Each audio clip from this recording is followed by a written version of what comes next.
کتاب کا نام روزمرہ اردو نظر ثانی شدہ edition, code number 204، matric, unit number 1-12، Allama Iqbal open university اسلام آباد۔ یونٹ نمبر 4، مکالمہ نویسی، تحریر نورینا تحریم بابر، نظر ثانی شدہ، نظر ثانی ڈاکٹر محمد صدیق خان شبلی، صفحہ نمبر 91۔ فہرست مضامین، یونٹ کا تعارف، یونٹ کے مقاصد، صفحہ نمبر 93۔ مکالمہ کیا ہے،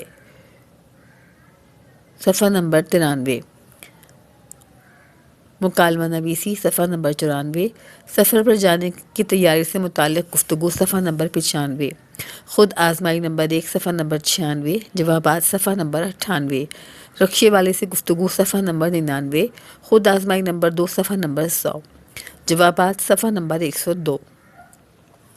ریلوے اسٹیشن پر قلی سے گفتگو، صفحہ نمبر 104۔ خود آزمائی نمبر 3، صفحہ نمبر 105۔ جوابات، صفحہ نمبر 107۔ ریل کا سفر اور 2 خواتین کی گفتگو، صفحہ نمبر 108۔ خود آزمائی نمبر 4، صفحہ نمبر 109۔ جوابات، صفحہ نمبر 111۔ کسٹم آفیسر سے گفتگو، صفحہ نمبر 112۔ ٹیکسی ڈرائیور اور مسافر کی گفتگو، صفحہ نمبر 113۔ خود آزمائی نمبر 5، صفحہ نمبر 115۔ جوابات، صفحہ نمبر 117 اور 118۔ عزیز طلبہ و طالبات، تعارف، صفحہ نمبر 93۔ عزیز طلبہ و طالبات، کسی زبان میں مہارت حاصل کرنے کے 3 درجے ہوتے ہیں: بولنا، پڑھنا اور لکھنا۔ جو زبان آپ درست طریقے سے بول سکیں، آسانی کے ساتھ پڑھ سکیں اور روانی کے ساتھ لکھ سکیں، ہم کہہ سکتے ہیں کہ آپ اس زبان میں مہارت رکھتے ہیں۔ اس یونٹ میں بول چال کی اردو زبان کے چند نمونے دیے گئے ہیں۔ ان کو پڑھ کر آپ کو اندازہ ہوگا کہ بات چیت کرتے وقت آپ اندازہ کر سکتے ہیں کہ بات چیت کرتے وقت کوئی زبان کس طرح استعمال کرنی چاہیے۔ مقاصد، اس یونٹ کے مطالعے کے بعد آپ اس قابل ہو جائیں گے اچھے مکالمے سے واقعی خوبیاں بیان کر سکیں، اچھے مکالمے سے ذاتی خوبیاں بیان کر سکیں۔ 2، روزمرہ بول چال میں اردو زبان کا صحیح استعمال کر سکیں۔ نمبر 3، دیے گئے نمونوں کی مدد سے اپنی اردو زبان بولنے کی صلاحیت کا جائزہ لے کر اسے بہتر کر سکیں۔ صفحہ نمبر 94۔ مکالمہ کیا ہے؟ عزیز طلبہ و طالبات، 2 افراد کی آپس کی گفتگو یا بات چیت کو مکالمہ کہتے ہیں۔ 2 افراد کی آپس کی گفتگو یا مکالمے سے اس کی شخصیت، اس کے ذہن اور اس کی صلاحیت کا اندازہ لگایا جا سکتا ہے۔ گویا ہم یوں کہہ سکتے ہیں کہ مکالمہ دراصل ایک انسان کی پہچان کا نام ہے۔ لفظوں کا استعمال ہی انسانوں کو دوسرے جانداروں سے ممتاز کرتا ہے۔ انسان مکالمے کے ذریعے جتنی وضاحت، تفصیل اور سہولت سے اپنی بات، مقصد دوسروں تک پہنچا سکتا ہے، دیگر جاندار اس سے محروم ہیں، اور انسان کے برتر مخلوق ہونے کی ایک وجہ یہی مکالمے کی صلاحیت ہے۔ مکالمے کی ضرورت، عام زندگی میں ہمیں ہر لحظہ مکالمہ ادا کرنے پڑتے ہیں۔ گھر میں جو بات چیت ہم ماں باپ، بہن بھائی کے ساتھ کرتے ہیں، وہ بھی ایک مکالمے کی صورت ہے۔ گھر سے باہر کسی سہیلی کے ساتھ، دکاندار کے ساتھ، کسی تانگے والے، رکشے والے، ٹیکسی والے کے ساتھ، یا پھر بس میں، ٹرین میں سفر ہونے کے لیے، جہاز کے سفر کے لیے، گویا ہر جگہ اپنی بات سمجھانے اور دوسروں کا مقصد سمجھنے کے لیے مکالمے کا سہارا لینا پڑتا ہے۔ صفحہ نمبر 95۔ نمبر 2، مکالمہ نویسی۔ ہم ایک ہی زبان کو مختلف سطح پر استعمال کرتے ہیں۔ ایک بزرگ جس طرح زبان استعمال کرتا ہے، وہی زبان ایک ننھا بچہ بالکل مختلف انداز میں استعمال کرے گا۔ اس طرح ایک پڑھے لکھے شخص کی بات چیت ایک ان پڑھ کی بات چیت سے بالکل مختلف ہو سکتی ہے۔ ایک شہر کی رہنے والی ایک گاؤں کے طالبہ سے مختلف انداز میں بات چیت کر سکتی ہے۔ یہی وجہ ہے کہ مکالمے سے بولنے والے شخص کی حیثیت، عمر اور مزاج کا اندازہ ہو جاتا ہے، اور یہ بھی کہ وہ معاشرے کے کس طبقے سے تعلق رکھتا ہے۔ اس یونٹ میں ہم آپ کو سفر کے دوران پیش آنے والی امکانی صورتحال میں ادا کیے جانے والے مکالموں کے بارے میں بتائیں گے۔ امکانی کا مطلب ہے جس کے پیش آنے کا امکان ہو، ممکنہ طور پر۔ اچھی بات چیت وہ ہوتی ہے جس میں آپ اپنی بات دوسرے کو پوری کی پوری سمجھا سکیں۔ دوست، احباب یا گھر کے افراد کے ساتھ ہونے والی بات چیت یا مکالمہ مختلف نوعیت کا ہوگا۔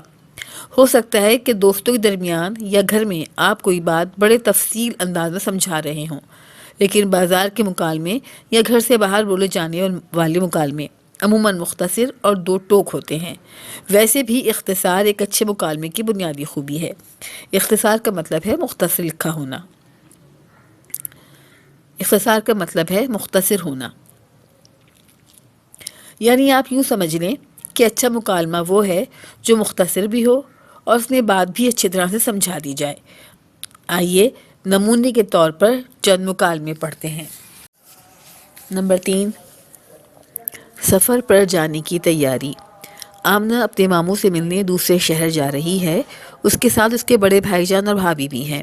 یہ سب لوگ سفر کی تیاری کر رہے ہیں۔ آئیے دیکھتے ہیں کہ اس سب میں کیا بات چیت ہو رہی ہے۔ بھائی جان: بھائی آمنہ، اب کتنی دیر باقی ہے آپ لوگوں کی تیاری میں؟ ابھی ریلوے اسٹیشن بھی پہنچنا ہے، پھر ٹرین میں جگہ بھی تلاش کرنی ہے۔ آمنہ: بھائی جان ہم تو تیار ہیں، آپ نکلیں تو بھابھی جان کو آواز دیتی ہے۔ آمنہ: بھابھی جان، میرا جامنی رنگ کا سوٹ آپ نے اپنے صندوق میں رکھا تھا نا؟ بھابھی جان: ہاں رکھا تھا، لیکن سنو، اس کا دوپٹہ کہاں ہے؟ میرا خیال ہے وہ ساتھ نہیں تھا۔ آمنہ: وہ ساتھ نہیں تھا؟ نہیں بھابھی، آپ دوبارہ دیکھیں، میں نے تو ساتھ ہی رکھا تھا۔ بھابھی جان صندوق کو دوبارہ کھول کر دیکھتے ہوئے کہتی ہیں۔ بھابھی جان: دیکھ ہی لیتی ہوں، لیکن مجھے اچھی طرح یاد ہے کہ وہ ساتھ نہیں تھا، اور یہ دیکھ لو، یہ رہا تمہارا جامنی سوٹ اور اس کے ساتھ دوپٹہ نہیں ہے۔ آمنہ: ہائے، تو پھر وہ کہاں گیا؟ بھائی جان: ہاں بھائی، اب کیا تیاری باقی ہے؟ بھابھی جان: بس ہم تو تیار ہیں، آؤ آمنہ میرے ساتھ ذرا اس صندوق کو بند تو کروا دو۔ کم بخت پتہ نہیں کس قسم کے صندوق بننے لگے ہیں آج کل، ایک آدمی کے تو قابو ہی نہیں آتے۔ بھائی جان: تو میں جاؤں رکشہ لینے؟ بھابھی جان: ہاں بھائی آپ جائیں، آپ کو کس نے روکا ہے؟ آمنہ: بھابھی میرا دوپٹہ۔ بھابھی: بچے ذرا تلاش کر لو، مجھے تمہارے بھائی کا تولیہ نہیں مل رہا۔ آمنہ اپنا بیگ کھول کر تلاش کرتی ہے، لیکن دوپٹہ نہیں ملتا۔ بھابھی جان: اچھا دوپٹے بھی تلاش کر لینا، یہ بتاؤ کہ ٹوتھ برش رکھ لیے ہیں، اور بالوں میں پھیرنے والا برش بھی رکھ لو، کنگھی اور بالوں کا برش بھی اپنا اپنا ہونا چاہیے۔ صفحہ نمبر 97۔ آمنہ: ہاں بھائی وہ تو میں نے اپنے بیگ میں رکھ لی ہے، لیکن میرا دوپٹہ بریکٹ میں ہے۔ امی جان یہ ساری تیاری بڑے غور سے دیکھ رہی ہیں۔ بریکٹ بند۔ امی جان: بیٹی آمنہ، وہ جو کل رات تم نے نئے جوتے خریدے تھے رکھ لیے ہیں؟ آمنہ: جی امی جان رکھ لیے ہیں۔ امی جان: اور بیٹا پانی کا گلاس اور تھرموس رکھ لیے ہیں، راستے میں پیاس لگ سکتی ہے؟ بھابھی جان: جی امی جان وہ بھی رکھ لیا ہے۔ بھائی جان: چلو بھائی چلو، جلدی چلو رکشہ آ گیا ہے۔ بھابھی جان: ہاں بھائی چلیے، ہم تیار ہیں۔ آمنہ: لیکن بھائی جان جب تک میرا دوپٹہ نہیں ملتا میں نہیں جاؤں گی۔ بھائی جان گھبرا کر: کون سا دوپٹہ بھائی، اب چلو بھی۔ آمنہ: میرے جامنی دوپٹہ کھو گیا ہے۔ بھائی جان: اور جو تمہارے گلے میں ہے یہ ہوتا ہے نا جامنی رنگ؟ بھابھی جان: ارے ہاں آمنہ، یہی تو ہے تمہارا جامنی دوپٹہ، اے لو، وہ کیا کہتے ہیں، لڑکا بغل میں ڈھنڈورا شہر میں۔ اب چلو، اور امی جانوں کو آداب عرض کرتے ہیں اور دعائیں لیتے سفر پر روانہ ہو جاتے ہیں۔ اس کے بعد ہے کہ اب آپ یہ مکالمہ کیسٹ سے سنیے۔ صفحہ نمبر 98، خود آزمائی۔ آپ نے آمنہ، بھائی جان اور بھابھی جان کا مکالمہ پڑھا۔ اب اس کی روشنی میں درج ذیل سوالات کے جوابات دیجیے۔ نمبر 1، آمنہ سفر کی تیاری کے دوران اپنی کون سی چیز کہاں بھول گئی تھی؟ نمبر 2، آپ بتائیے کہ کیا دوسروں کے استعمال شدہ کنگھی یا بالوں کا برش استعمال کرنا چاہیے؟ نمبر 3، امی جان نے ضرورت کی کون سی چیز ساتھ رکھنے کی تاکید کی تھی؟ نمبر 4، بھابھی جان نے سفر کی تیاری کے دوران آمنہ سے کس کام میں مدد لی تھی؟ نمبر 5، ایک اچھے مکالمے کی سب سے اہم خوبی کون سی ہے، بیان کیجیے۔ ایک اچھے مکالمے کی سب سے اہم خوبی کون سی بیان کی گئی ہے؟ نمبر 6، لڑکا بغل میں ڈھنڈورا شہر میں، اس کا کیا مطلب ہے اور یہ کس موقع پر بولتے ہیں؟ جوابات۔ سوال نمبر 1 کا جواب، آمنہ سفر کی تیاری کے دوران اپنی کون سی چیز کہاں بھول گئی تھی؟ اس کا جواب ہے جامنی دوپٹہ جو اس کے گلے میں تھا۔ نمبر 2، آپ بتائیے کہ کیا دوسرے کی استعمال شدہ کنگھی یا بالوں کا برش استعمال کرنا چاہیے؟ اس کا جواب ہے جی نہیں۔ نمبر 3، امی جان نے ضرورت کی کون سی چیز ساتھ رکھنے کی تاکید کی تھی؟ اس کا جواب ہے پانی کا گلاس اور تھرموس۔ بھابھی جان نے سفر کی تیاری کے دوران آمنہ سے کس کام میں مدد لی تھی؟ اس کا جواب ہے صندوق بند کروانے میں۔ ایک اچھے مکالمے کی سب سے اہم خوبی کون سی بیان کی گئی ہے؟ اس کا جواب ہے اختصار، یعنی وہ مختصر ہونا چاہیے۔ نمبر 6، لڑکا بغل میں ڈھنڈورا شہر میں کا کیا مطلب ہے اور یہ کس موقع پر بولتے ہیں؟ یہ ایک محاورہ ہے اور اسے ایسے موقع پر بولا جاتا ہے جب کوئی چیز پاس ہی پڑی ہو اور جگہ جگہ اسے تلاش کیا جا رہا ہو۔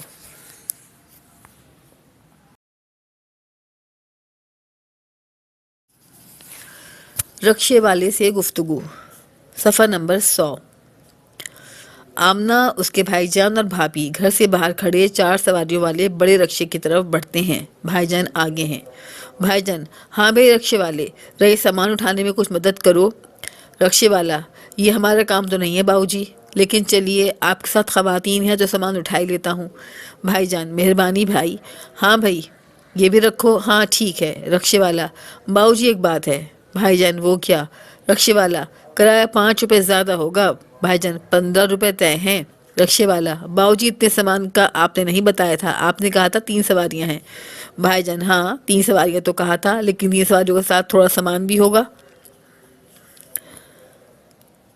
اس میں نیچے لکھا ہوا ہے کہ پاکستان کے بعض شہروں میں 4 سواریوں والے بڑے رکشے بھی چلتے ہیں۔ صفحہ نمبر 101۔ رکشے والا: دیکھ رہے باؤ جی، غریب آدمی کے ساتھ زیادتی نہ کریں۔ ایک تو بڑے رکشے میں آپ سفر کریں گے، سامان بھی زیادہ ہے، بس پورے 20 لوں گا۔ بھائی جان: زیادتی کی تو کوئی بات ہی نہیں ہے، 15 روپے طے کیے ہیں۔ بھابھی جان اپنی میاں کے کان میں کچھ کہتی ہیں۔ بھائی جان: اچھا چلو، ہمیں دیر ہو رہی ہے، آپ زیادتی کر رہے ہیں، ورنہ ہم کوئی اور رکشہ لے لیتے۔ اب چلو۔ تینوں سوار ہو جاتے ہیں۔ رکشے والا: غریب آدمی کیا زیادتی کرے گا باؤ جی، بس پورے 20 روپے۔ اور رکشہ سٹارٹ ہو کر یہ جا وہ جا۔ خود آزمائی۔ آپ نے رکشے والے کے ساتھ مکالمہ پڑھا، اب آپ یوں کریں کہ ایک مکالمہ آپ بھی تحریر کریں۔ مسافر کی گفتگو تانگے والے کے ساتھ۔ اس میں ہم آپ کی مدد کرتے ہیں اور تانگے والے کی بات چیت درج کر دیتے ہیں۔ آپ مسافر کی گفتگو خود لکھیں اور یوں مکالمہ مکمل کریں۔ مسافر کا مکالمہ آپ کو لکھنا ہے۔ تانگے والا: ہاں جی باؤ جی، چلے جائیں گے۔ چوبرجی لاہور میں ایک جگہ کا نام ہے۔ تانگے والا: باؤ جی سالم تانگے کے 20 روپے ہوں گے۔ تانگے والا: چوبرجی جانے والی سواریاں یہاں سے کہاں ملیں گی باؤ جی، صرف آپ کو لے کر جانا ہے۔ تانگے والا: زیادہ کہاں ہے باؤ جی، رکشے ٹیکسی والوں کو لوگ اسی فاصلے کے 40 روپے دے دیتے ہیں، لیکن ہمیں نہیں دیتے۔ تانگے والا: اپنی بات کریں باؤ جی، ساتھ یہ بے زبان جانور بھی ہے، اس کے چارے چوکر کا انتظام بھی کرنا ہوتا ہے۔ تانگے والا: 15 روپے، چلو ٹھیک ہے باؤ جی، لیکن کوئی بندہ راستے میں مل گیا تو بٹھا لیں گے۔ تانگے والا: اچھا باؤ جی، بیٹھیں اللہ کا نام لے کر۔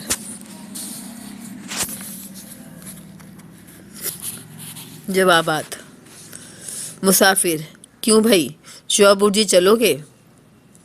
تانگے والا: ہاں جی باؤ جی، چلے جائیں گے چوبرجی۔ مسافر: کرایہ کیا لوگے؟ تانگے والا: باؤ جی سالم تانگے کے 20 روپے ہوں گے۔ مسافر: تم سواریاں بٹھا لینا، مجھے سالم تانگے کا کیا کرنا؟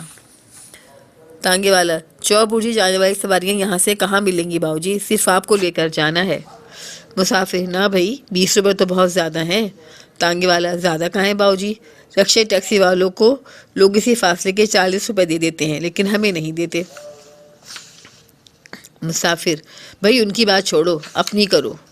تانگے والا: اپنی بات باؤ جی کیا کریں، ساتھ ہی بے زبان جاندر بھی ہے، اسی لیے چارے کے چوکر کا انتظام بھی کرنا ہوتا ہے۔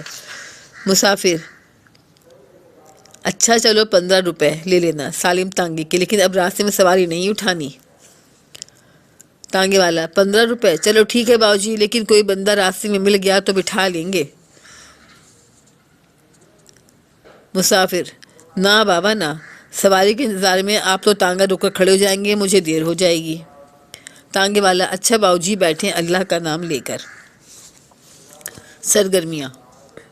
نمبر 1، مکالمے کی آسان اور رواں زبان کو چند مثالیں ٹیوٹر طالب علموں کو بتائیں جو ہماری عام زندگی کے معاملات سے تعلق رکھتی ہیں۔ نمبر 2، ٹیوٹر 2 طالب علموں کو فرضی کردار بنا کر مکالمے کی مشق کرائیں۔ ایک طالب علم پوسٹ مین ہے، دوسرا عام شہری جو خط دیر سے ملنے کی شکایت کر رہا ہے۔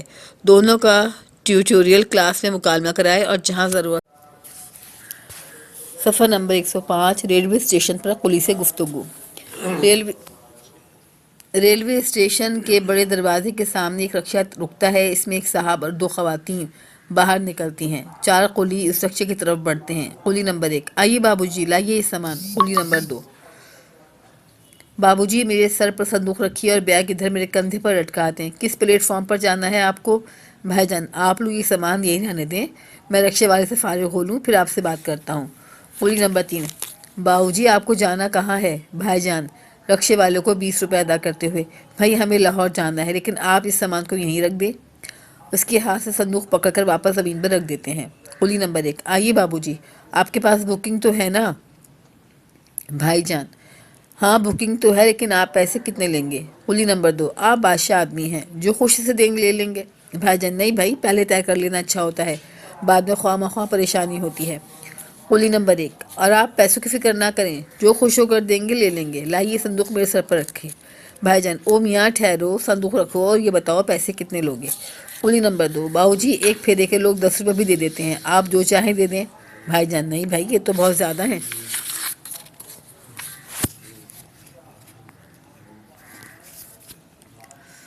قلی نمبر 1، آئیے باؤ جی میں آپ کو سیٹیں بھی لے کر دوں گا، میرے ساتھ آئیے۔ صفحہ نمبر 106، بھائی جان ہاں بھائی چلو ویسے بھی دیر ہو رہی ہے۔ قلی نمبر 1 جھپٹ کر سامان اٹھا لیتا ہے اس سے پہلے کہ دوسرے قلی سمجھ سکیں، وہ سامان اٹھا کر جا رہا ہوتا ہے۔ بھائی جان آمنہ اور بھابھی جان اس کے پیچھے پیچھے چل رہے ہیں۔ خود آزمائی، فرض کریں کہ آپ ابھی ریل کے سفر سے واپس آتی ہیں، اب آپ اپنا کسی سہیلی کو ریلوے اسٹیشن کا حال سنائیے۔ آپ کی بات چیت ہم لکھ دیتے ہیں، سہیلی کا مکالمہ آپ تحریر کریں۔ آپ کا نام الف ہے اور سہیلی کا نام بی۔ سہیلی کا نام بے۔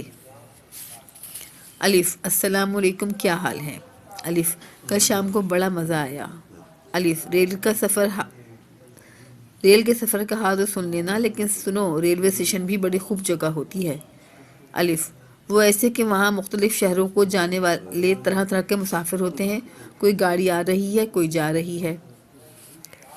الف ہاں تو کچھ لوگ سفر کے لیے تیار بیٹھے ہیں، کچھ لوگ انتظار میں بیٹھے ہیں اور ہاں کچھ لوگ لگتا ہے بالکل بیزار بیٹھے ہیں۔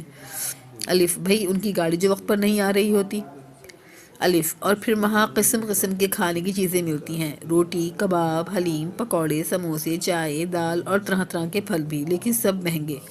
الف اور وہاں پر کتابوں کی دکانیں بھی ہوتی ہیں۔ الف وہ اس لیے کہ مسافر لوگ اپنی پسند کی کتاب خرید سکیں، خاص کر وہ مسافر جنہیں طویل سفر اختیار کرنا ہوتا ہے۔ الف ہاں تو کئی جگہ پر بکتے ہیں۔ الف رونق والی، بھئی یوں کہو کہ پورا میلہ لگا ہوتا ہے، میلہ۔ جوابات، الف السلام علیکم کہو کیا حال ہے؟ بے وعلیکم السلام میں ٹھیک ہوں، واپس کب آئیں؟ الف کل شام کو بڑا مزہ آیا۔ بے ہاں وہ تو ہے لیکن کچھ ریل کے سفر کا حال سناؤ۔ الف ریل کے سفر کا حال تو سن لینا لیکن سنو ریلوے اسٹیشن بھی بڑی خوب جگہ ہوتی ہے۔ الف بے وہ کیسے؟ الف وہ ایسے کہ وہاں مختلف شہروں کو جانے والے طرح طرح کے مسافر ہوتے ہیں، کوئی گاڑی آ رہی ہے کوئی جا رہی ہے۔ بے اچھا۔ الف ہاں تو کچھ لوگ سفر کے لیے تیار بیٹھے ہیں، کچھ لوگ انتظار میں بیٹھے ہیں اور ہاں کچھ لوگ لگتا ہے بالکل بیزار بیٹھے ہیں۔ بے وہ کیوں؟ الف بھائی ان کی گاڑی جو وقت پر نہیں آ رہی ہوتی۔ بے ہاں یہ تو ہے۔ الف اور پھر وہاں قسم قسم کے کھانے کی چیزیں ملتی ہیں، روٹی کباب حلیم پکوڑے سموسے چائے دال اور طرح طرح کے پھل بھی، لیکن سب مہنگے۔ بے ہاں یہ تو ہے۔ الف اور وہاں پر کتابوں کی دکانیں بھی ہوتی ہیں۔ کتابوں کی دکان کا وہاں کیا کام؟ الف وہ اس لیے کہ مسافر لوگ اپنی پسند کی کتاب خرید سکیں، خاص کر وہ مسافر جنہیں طویل سفر اختیار کرنا ہوتا ہے۔ بے پھر تو وہاں اخبار اور رسالے بھی ملتے ہوں گے۔ الف ہاں تو کئی جگہ پر بکتے ہیں. بے واہ بھئی واہ، ریلوے اسٹیشن پر تو پھر بڑی رونق والی جگہ ہے. الف رونق والی، بھائی یوں کہو کہ پورا میلہ لگا ہوتا ہے، میلہ. صفحہ نمبر 109. ریل کا سفر اور دو خواتین کی گفتگو. بھائی جان، بھابھی جان اور آمنہ کو قلی نے بڑی مشکل سے 3 سیٹیں تلاش کر کے دیں. ریل میں کافی رش تھا، کچھ لوگ 2 نشستوں کے درمیان کھڑے بھی تھے. آمنہ اور بھابھی جان نشستوں کی ایک قطار میں خواتین کے ساتھ بیٹھ گئیں، جبکہ بھائی جان ان کے بالکل سامنے والی قطار میں مردوں کے ساتھ بیٹھ گئے. ریل 3 سیٹیں بجا کر آہستہ آہستہ چلنے لگتی ہے. ریل کے ڈبے میں ہجوم کی وجہ سے حبس پیدا ہو چلا ہے. ایک بزرگ کھڑکی کے پاس بیٹھے ہوئے آدمی سے کہتے ہیں، بیٹا ذرا کھڑکی کھول دیں، تازہ ہوا تو اندر آئے. کھڑکی کھلتی ہے، تازہ ہوا کا جھونکا اندر آتا ہے. شکر الحمدللہ. بزرگ اللہ کا شکر بجا لاتے ہیں. تازہ ہوا بھی کیا نعمت ہے. ریل اپنی خاص رفتار سے چلنے لگتی ہے. آمنے کے ساتھ والی نشست پر ایک لڑکی بیٹھی ہوئی ہے. وہ لڑکی اپنے بیگ میں سے 2 رسالے نکالتی ہے اور ان میں سے ایک آمنہ کو پیش کرتے ہوئے پوچھتی ہے، آپ رسالہ پڑھیں گی؟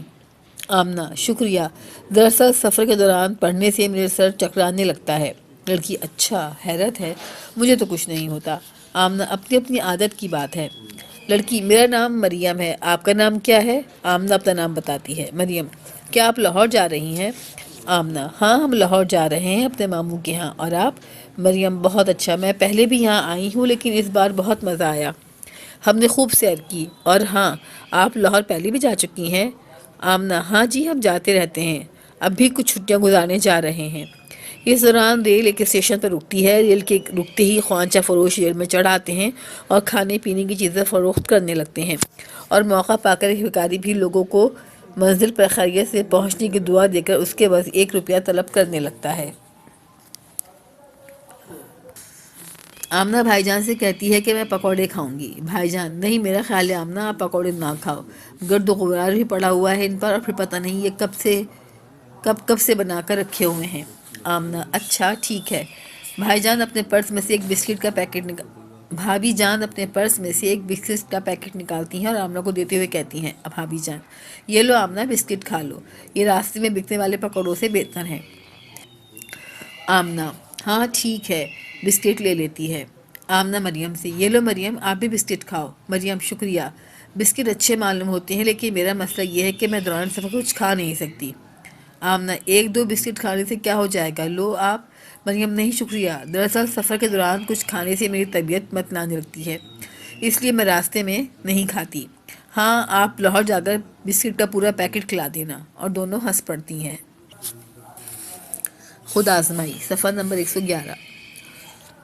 مریم دوران سفر بسکٹ کیوں نہیں کھاتی؟ نمبر 2 آمنہ سفر کے دوران رسالہ کیوں نہیں پڑھتی؟ نمبر 3 بھابھی جان آمنہ کو راستے سے پکوڑے لے کر کھانے سے منع کیوں کرتی ہیں؟ آمنہ لاہور کس کے پاس جا رہی ہے؟ 5 ریل گاڑی میں ایک بزرگ کھڑکی کیوں کھلواتے ہیں؟ آمنہ اور اس کے بھائی جان ریل کے ڈبے میں سیٹ کا مسئلہ کس طرح حل کرتے ہیں؟ خود آزمائی کے جوابات. مریم دوران سفر بسکٹ کیوں نہیں کھاتی؟ اس کی طبیعت متلانے لگتی ہے. آمنہ سفر کے دوران رسالہ کیوں نہیں پڑھتی؟ اس کا سر چکرانے لگتا ہے. بھابھی جان آمنہ کو راستے سے پکوڑے لے کر کھانے سے کیوں منع کرتی ہیں؟ گرد و غبار اور باسی ہونے کی وجہ سے. آمنہ لاہور کس کے پاس جا رہی ہے؟ اپنے ماموں جان کے پاس جا رہی ہے. ریل گاڑی میں بزرگ کھڑکی کیوں کھلواتے ہیں؟ تازہ ہوا کے لیے. آمنہ اس کے بھائی جان ریل کے ڈبے میں سیٹ کا مسئلہ کس طرح حل کرتے ہیں؟ قلی کی مدد سے. ٹیوٹوریل سرگرمیاں. نمبر 1 ٹیوٹر ایسے طالبہ کو سامنے لائے جس نے ریل گاڑی میں سفر کیا ہو، اسی سے قلی کے ساتھ یا ٹکٹ بابو کے ساتھ مکالمہ سنے، ان میں سے ایک کا کردار کا مکالمہ استاد خود ادا کرے. نمبر 2 ٹیوٹر طالب علموں کو بتائے کہ بچوں سے کس طرح بات کی جاتی ہے. نمبر 3 ٹیوٹر طلبہ و طالبات سے مہنگائی کے موضوع پر مکالمہ کرائے. صفحہ نمبر 113. کسٹم آفیسر سے گفتگو. عامر اور بیگم دبئی سے واپس کراچی پہنچے ہیں. ان کے ساتھ 3 صندوق، ایک بیگ ہے. ایئرپورٹ پر کسٹم آفیسر سے گفتگو ہو رہی ہے. کسٹم آفیسر خوش آمدید جناب. عامر شکریہ.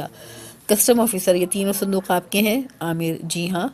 بیگم عامر: اور یہ سیاہ بیگ بھی ہمارا ہے۔ کسٹم آفیسر: اوہ، پھر لائیے، یہاں ڈیسک پر رکھ دیجیے۔ عامر ایک صندوق اٹھا کر میز پر رکھتا ہے۔ کسٹم آفیسر: اسے کھولیے۔ عامر: جناب، اس میں میرے کچھ کپڑے ہیں، چند ایک تو دھونے والے بھی ہیں، ایک دو جوڑے جوتوں کے بھی ہوں گے۔ کسٹم آفیسر: چلیے وہی دیکھ لیتے ہیں، صندوق تو کھولیے۔ بیگم عامر: دیکھیے، آپ کو ہم پر یقین کرنا چاہیے، ہم سچ بول رہے ہیں۔ کسٹم آفیسر: اور ہاں جناب، یہ باقی صندوق بھی ادھر لائیے، یہاں۔ عامر صندوق کھولتے ہوئے: بس ذرا پیکنگ کا خیال تھا، یہاں سب سامان کھل کر دوبارہ اس طرح پیک کرنا ذرا مشکل ہے۔ کسٹم آفیسر: جی، ہمیں آپ کی مشکل کا خیال ہے، لیکن ہمیں بہرحال دیکھنا پڑتا ہے۔ عامر: جی، آپ اطمینان سے دیکھ لیجئے۔ کسٹم آفیسر تینوں صندوق چیک کرتا ہے اور صندوقوں کی چیٹوں پر مہر لگا کر جانے کے لیے کہتا ہے۔ بیگم عامر: یہ بیگ رہ گیا ہے، اسے بھی چیک کر لیں۔ کسٹم آفیسر مسکراتے ہوئے: صفحہ نمبر 114۔ جی ٹھیک ہے، آپ جائیے۔ بیگم عامر: اس بیگ کو آپ چھوڑ رہے ہیں؟ ہو سکتا ہے اس میں کسٹم کے قابل کوئی چیز ہو۔ کسٹم آفیسر: ہم پہچان رکھتے ہیں، آپ کے تینوں صندوق دیکھنے کے بعد میں اندازہ کر سکتا ہوں کہ اس بیگ میں کیا ہوگا۔ اللہ حافظ۔ عامر اور بیگم عامر: اللہ حافظ۔ نمبر 1، پیکنگ، چیزوں کو ڈبوں میں بند کرنا، انگریزی لفظ ہے۔ نمبر 2، کسٹم، بیرون ملک سے آنے والی اشیاء پر لگنے والا ٹیکس۔ نمبر 3، کسٹم آفیسر، محکمہ کسٹم کا اعلیٰ عہدیدار جو بیرون ملک سے آنے والی اشیاء کی جانچ پڑتال کر کے ٹیکس کا تعین کرتا ہے۔ نمبر 4، چیک، جانچ پڑتال کرنا، تلاشی لینا۔ سرگرمی: ٹیوٹر طالب علموں کو کسٹم کے محکمے کے بارے میں مختصراً بتائے۔ ٹیکسی ڈرائیور اور مسافر کی گفتگو۔ مسافر ٹیکسی کو رکنے کا اشارہ کرتا ہے، ٹیکسی پاس آ کر رکتی ہے۔ مسافر: السلام علیکم، ذرا ریلوے اسٹیشن تک جانا ہے۔ ٹیکسی ڈرائیور: جی ہاں، بیٹھیے۔ مسافر: کرایہ کیا لیں گے؟ ٹیکسی ڈرائیور: جناب، میٹر لگا ہوا ہے، فکر کی کوئی بات نہیں۔ مسافر: بھائی، میٹر بھی تو آپ کی ٹیکسی میں لگا ہوا ہے، بس آپ کرایہ طے کر لیں تو بہتر ہے۔ ٹیکسی ڈرائیور: اچھا، جیسے آپ کی مرضی، تو پھر 50 روپے دے دیں۔ مسافر: نہ بھائی، یہ تو بہت زیادہ ہیں، اسٹیشن تو اتنا دور نہیں ہے۔ ٹیکسی ڈرائیور: 50 روپے بالکل جائز ہے صاحب۔ مسافر: لیکن میرے لیے نہیں، یہ زیادہ ہیں، چلو 30 روپے ٹھیک ہے۔ ٹیکسی ڈرائیور: نہ جناب، 30 روپے نہ جی، پیٹرول اتنا مہنگا ہو گیا ہے، پھر ہم مزدوری بھی کرتے ہیں، 30 روپے ٹھیک نہیں۔ صفحہ نمبر 116۔ مسافر: تو پھر ٹھیک ہے، میں کوئی اور ٹیکسی دیکھ لیتا ہوں۔ ٹیکسی ڈرائیور: آپ کی مرضی۔ ٹیکسی کو چلاتے ہوئے تھوڑا آگے لے جاتا ہے، پھر رک کر مسافر سے کہتا ہے۔ ٹیکسی ڈرائیور: چلیے جناب، بیٹھیے اور 40 روپے کرایہ ہوگا۔ مسافر: نہیں، 35 روپے مناسب ہے۔ ٹیکسی ڈرائیور ٹیکسی میں بیٹھے بیٹھے پچھلا دروازہ کھولتا ہے۔ ہاں ٹھیک ہے جناب، جیسے آپ کی مرضی ہے، بیٹھیے۔ خود آزمائی، صفحہ نمبر 117۔ آپ نے اس یونٹ میں چند مکالمے پڑھے، اب آپ اس مکالمے کو مکمل کریں۔ یہ مکالمہ ماں اور بیٹی کے درمیان ہے۔ آپ کی سہولت کے لیے بیٹی کے مکالمے تحریر کیے جا رہے ہیں، آپ ماں کے مکالمے تحریر کیجیے۔ بیٹی: امی جان، کل میری سالگرہ ہے، اگر آپ اجازت دیں تو میں اس میں شامل ہو سکتی ہوں۔ بیٹی: امی جان، تانگے رکشے میں بیٹھ کر۔ بیٹی: میں نے چھوٹے بھائی کو راضی کر لیا ہے، وہ میرے ساتھ جائے گا۔ بیٹی: امی جان، مجھے کچھ پیسے بھی چاہیے تحفہ خریدنے کے لیے۔ بیٹی: میرے ذہن میں تو کچھ نہیں ہے، آپ ہی مشورہ دیجیے۔ بیٹی: جی امی جان، یہ تو ہے، پھر پر ایسا کیا ہو؟ بیٹی: ہاں، یہ بالکل ٹھیک ہے، شکریہ امی جان۔ جوابات: بیٹی: امی جان، کل میری سہیلی کی سالگرہ ہے، اگر آپ اجازت دیں تو میں اس میں شامل ہو سکتی ہوں۔ ماں: بیٹی، جانے میں کوئی حرج نہیں، لیکن سوچتی ہوں سہیلی کے گھر جاؤ گی کیسے؟ بیٹی: امی جان، تانگے یا رکشے میں بیٹھ کر۔ امی جان: لیکن بیٹی، اکیلے کیسے جاؤ گی؟ بیٹی: میں نے چھوٹے بھائی کو راضی کر لیا ہے، وہ میرے ساتھ جائے گا۔ بیٹی: ماں: کیا تحفہ دینا چاہتی ہو؟ بیٹی: میں نے چھوٹے بھائی کو راضی کر لیا ہے، وہ میرے ساتھ جائے گا۔ ماں: چلو ٹھیک ہے۔ بیٹی: امی جان، مجھے کچھ پیسے بھی چاہیے تحفہ خریدنے کے لیے۔ ماں: کیا تحفہ دینا چاہتی ہو؟ بیٹی: میرے ذہن میں تو کچھ نہیں، آپ ہی مشورہ دیجیے۔ ماں: بیٹی، میرا خیال ہے کہ تحفہ اچھا ہو اور زیادہ مہنگا بھی نہ ہو۔ بیٹی: جی امی جان، یہ تو ہے، پر ایسا کیا ہو؟ بیٹا: کوئی کتاب یا قلم لے لو۔ بیٹی: ہاں، یہ بالکل ٹھیک ہے، شکریہ امی جان۔ سرگرمی برائے ٹیوٹر یا تعلیق: ٹیوٹر طالب علموں کو بتائے کہ بزرگوں سے کس طرح گفتگو کرتے ہیں۔ سرگرمی: آپ نے اس یونٹ میں مختلف موقعوں پر ہونے والی روزمرہ گفتگو کے چند نمونے دیکھے اور کچھ کو کیسٹ سے بھی سنا۔ اب آپ دکاندار اور طالب علم کے درمیان کسی کتاب کی خریداری کے سلسلے میں ایک مکالمہ تحریر کیجیے۔ ٹیوٹر سرگرمی کے تحت طلبہ کو دیے گئے کام کی جانچ پڑتال کرے گا۔